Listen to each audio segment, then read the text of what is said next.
हाथरस में जिस बाबा के सत्संग समागम के दौरान 123 लोगों की मौत हुई, वो अब 90 घंटों के बाद कैमरे के सामने आया। पाखंडी बाबा के स्टेटमेंट से ये साफ है कि उसने पूरी रात इस बयान को लेकर जबरदस्त तैयारी की थी। लेकिन सवाल यह है कि आखिर ऐसा क्या हुआ कि 4 दिनों के बाद बाबा को मीडिया में बाइट देने की जरूरत पड़ गई। क्या है बाबा के बयान के ये मायने और बयान देने की पूरी इनसाइड स्टोरी क्या है, आइए आपको दिखाते हैं।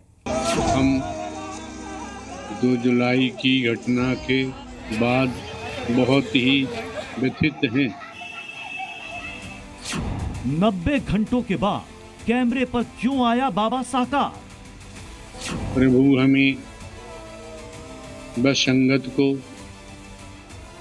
इस दुख की घड़ी से उबरने की शक्ति दें। ऑन कैमरा पाखंडी बाबा का लाइव कबूलनामा। सभी शासन एवं प्रशासन पर भरोसा बनाए रखें। बाबा को डर, 4 दिनों बाद लाइट कैमरा एक्शन। हाथरस हादसे के 90 घंटों के बाद बाबा पहली बार कैमरे पर आया। 129 सेकंड के वीडियो में बाबा 123 मौतों का पूरा सच बताने नहीं, बल्कि खुद पर लटक रही तलवार की धार को कमजोर करने आया था। सभी शासन एवं प्रशासन पर भरोसा बनाए रखें। हमें विश्वास है जो भी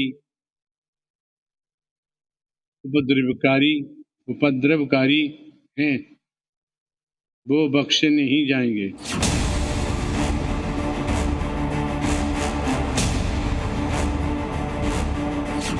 बाबा एक तरफ शासन प्रशासन पर भरोसा जता रहा है, तो वहीं दूसरी तरफ सारा दोष उपद्रवियों के मत्थे मढ़ रहा है। बाबा के बयान से साफ है कि बाबा भविष्य में कानूनी कार्रवाई से बचने के लिए ढाल तैयार कर रहा है।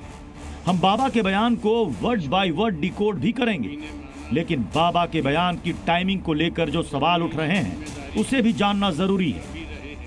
अगर बाबा को आरोपी नहीं बनाया गया है तो फरार क्यों है? 4 दिनों के बाद भी बाबा सामने क्यों नहीं आ रहा है?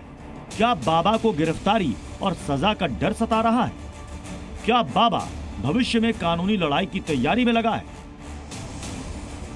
ऐसे में सवाल यही कि आखिर बाबा को 4 दिनों के बाद कैमरे पर आकर क्यों बयान देना पड़ा? आयोजक के तौर पर इस घटना का मुख्य जिम्मेदार देव प्रकाश मधुकर को बनाया गया। 5 जुलाई को देर रात दिल्ली से उसकी गिरफ्तारी होती है। ठीक उसके अगले दिन 7 घंटे के अंदर अंदर बाबा कैमरे के सामने आता है, जिसके लिए कार्यक्रम का आयोजन किया गया था। ऐसे में कहा जा सकता है कि अब बाबा को अपने खिलाफ कार्रवाई का डर सता रहा है। बाबा को यह भी डर हो सकता है कि मधुकर पूछताछ में बाबा को लेकर कई खुलासे कर सकता है, जिसकी वजह से उसके खिलाफ मजबूत केस बन सकता है। बाबा का बयान एक स्क्रिप्टेड स्टेटमेंट से अधिक कुछ नहीं था। वीडियो देखकर साफ पता चल रहा है कि बाबा ने इस बयान के लिए काफी तैयारी कर रखी थी। दिवंगत आत्माओं के परिजनों एवं इलाजरत घायलों के साथ जीवन पर्यंत तन धन से खड़े रहने का आग्रह किया है। हादसे के अगले ही दिन जी न्यूज की टीम बाबा के आश्रम पहुंची थी, जहां के सेवादारों और गार्ड ने इस बात की पुष्टि की थी कि बाबा आश्रम में ही मौजूद है। बाबा अभी भी इस आश्रम के पीछे है और जी न्यूज जी मीडिया लगातार सवाल उठा रहा था कि बाबा इस आश्रम के भीतर है, मौजूद है। आप देखिए यहाँ पर पुलिसकर्मी है और पुलिसकर्मी अपनी ड्यूटी कर रहे हैं। लगातार ये लोग अपनी मुस्तैदी से अपनी ड्यूटी कर रहे हैं। तो सर हम एक चीज जानना चाहेंगे, बाबा कहाँ है? अंदर है? पता है कुछ? नहीं मालूम आपको? हमने आपको बाबा के बयान की इनसाइड स्टोरी बताई। अब बाबा के बयान को भी समझते हैं। बाबा अपने बयान में दुखी होने का नाटक करता है ताकि अनुयायियों की संवेदना जुड़ी रहे। बाबा ने शासन प्रशासन पर भरोसा जताया। जाहिर है बाबा को कार्रवाई का डर है। उपद्रवियों पर दोष मढ़ दिया ताकि आगे की कार्रवाई में इसे आधार बना सके। मृतकों के परिजनों को मदद और घायलों को आजीवन मदद, ताकि लोगों की भावना को जोड़ सके। हाथरस भगदड़ मामले में जांच तेज है। न्यायिक आयोग की टीम हाथरस पहुंच चुकी है और 125 लोगों की मौत का पूरा सच सामने लाने की कोशिश चल रही है। लेकिन सवाल है कि आखिर भगदड़ का कितना सच कब तक सामने आ पाएगा। मैनपुरी से नीतीश पांडे के साथ ब्यूरो रिपोर्ट, जी न्यूज। तो देव प्रकाश मधुकर, जिसे हाथरस हादसे का मुख्य आरोपी बताया जा रहा है, कोर्ट ने उसे 14 दिन की न्यायिक हिरासत में भेज दिया है। बाबा का ये करीबी सेवादार पुलिस के सामने आखिर क्या क्या खुलासा कर रहा है, आपको दिखाते हैं अगली रिपोर्ट में। हाथरस हादसे का मुख्य आरोपी देव प्रकाश मधुकर आखिरकार पुलिस की गिरफ्त में आ ही गया। हादसे के बाद देव प्रकाश की तलाश यूपी के कई जिलों में चल रही थी। पुलिस उसकी तलाश में लगातार छापेमारी कर रही थी, लेकिन देव प्रकाश का कुछ पता नहीं लग पाया था। पुलिस ने देव प्रकाश की पत्नी रंजना से भी पूछताछ की, लेकिन रंजना ने देव प्रकाश की लोकेशन की कोई जानकारी पुलिस को नहीं दी। इसके बाद पुलिस ने देव प्रकाश और बाबा नारायण हरि के फोन को ट्रेस किया तो पता चला कि हादसे के बाद दोनों के बीच बातचीत हुई थी और उसके बाद देव प्रकाश ने अपना फोन बंद कर दिया। पुलिस ने इस दौरान देव प्रकाश की पत्नी रंजना का फोन भी ट्रेस किया, जिसमें रंजना की बाबा नारायण हरि से बात होने के सबूत मिले। शक के आधार पर पुलिस ने रंजना को हिरासत में ले लिया, जिसके बाद देव प्रकाश की लोकेशन को पुलिस ने ट्रेस किया, जो दिल्ली के नजफगढ़ इलाके में पाई गई। जिसके बाद पुलिस ने सत्संग के मुख्य आयोजनकर्ता देव प्रकाश मधुकर को नजफगढ़ से गिरफ्तार कर लिया।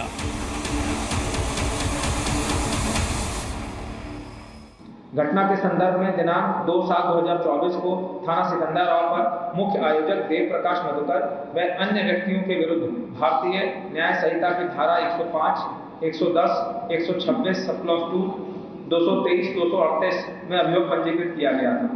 घटना की विवेचना पुलिस उपाधीक्षक स्तर के अधिकारी को स्थानांतरित करते हुए पूर्व में 6 अभियुक्तों को गिरफ्तार किया जा चुका है।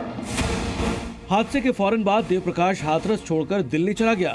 बताया गया कि वो वहां अपने एक रिश्तेदार के यहाँ ठहरा था और वहीं उसने वकील AP सिंह से संपर्क किया। ये भी दावा किया जा रहा है कि देव प्रकाश दिल का मरीज है और इतने बड़े हादसे की खबर मिलने से उसे झटका लगा और फिर वो इलाज के लिए वहां एक अस्पताल में भर्ती हो गया। इस दौरान पुलिस ने देव प्रकाश की गिरफ्तारी के लिए 1 लाख रुपए के इनाम का ऐलान कर दिया। एक तरफ पुलिस ने जहां देव प्रकाश की गिरफ्तारी का दावा किया तो वहीं दूसरी तरफ उनके वकील AP सिंह ने इसे सरेंडर बताया। AP सिंह ने जी न्यूज से बातचीत में कहा कि देव प्रकाश की तबीयत खराब थी और वो अस्पताल में भर्ती था, जहां उनके बुलाने पर पहुंची पुलिस के सामने उसने सरेंडर किया। जी न्यूज पर भी वादा किया था दोपहर को कि देव प्रकाश मधुकर जैसे ही स्टेबल होंगे, मैंने कहा था मेडिकल में हैं, डॉक्टर इलाज कर रहे हैं, हार्ट पेशेंट हैं, पुराने हार्ट पेशेंट हैं, इंजीनियर रहे हैं, वो जैसे स्टेबल होंगे मैं उनको STF, यूपी पुलिस और SIT को सौंप दूंगा। दिल्ली जाने की क्या जरूरत पड़ी और दिल्ली के किस अस्पताल में उनका इलाज चल रहा है? नजफगढ़ के पास जो नाला है उत्तम नगर की तरफ, उसके पास जो राइट साइड में हॉस्पिटल है, प्राइवेट हॉस्पिटल है, वहां उनका इलाज चल रहा है।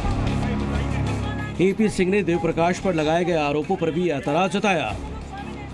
नजफगढ़ से उनकी गिरफ्तारी हुई, सौंप दिया, गिरफ्तारी क्या, उन्हें सौंप दिया उनको मेडिकल। वो तो कह रहे थे सुबह लेंगे, हम सुबह कर लेंगे, लेकिन हमने कहा सुबह नहीं, हमारा वादा खराब हो जाएगा। हमने वादा किया है कि जैसे स्टेबल, अब स्टेबल में उन्होंने टाइम डाल दिया 9:30 बजे का, तो हम बता रखा था हमने कि आपको ये सौंप।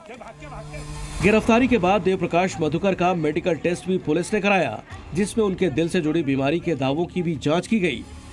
वहीं सूत्रों के मुताबिक देव प्रकाश की गिरफ्तारी के बाद पुलिस ने उनसे पूछताछ भी की, जिसमें पूछा गया कि बाबा के संपर्क में तुम कब से हो, अब तक कहां-कहां सत्संग करवाया, एक सत्संग का बजट क्या होता था, एक सत्संग में कितना चंदा आता था, सत्संग में ज्यादा लोगों के पहुंचने पर क्या किया, सत्संग में भगदड़ कैसे मची, क्या सेवादारों ने भीड़ पर लाठियां चलाई। जी न्यूज।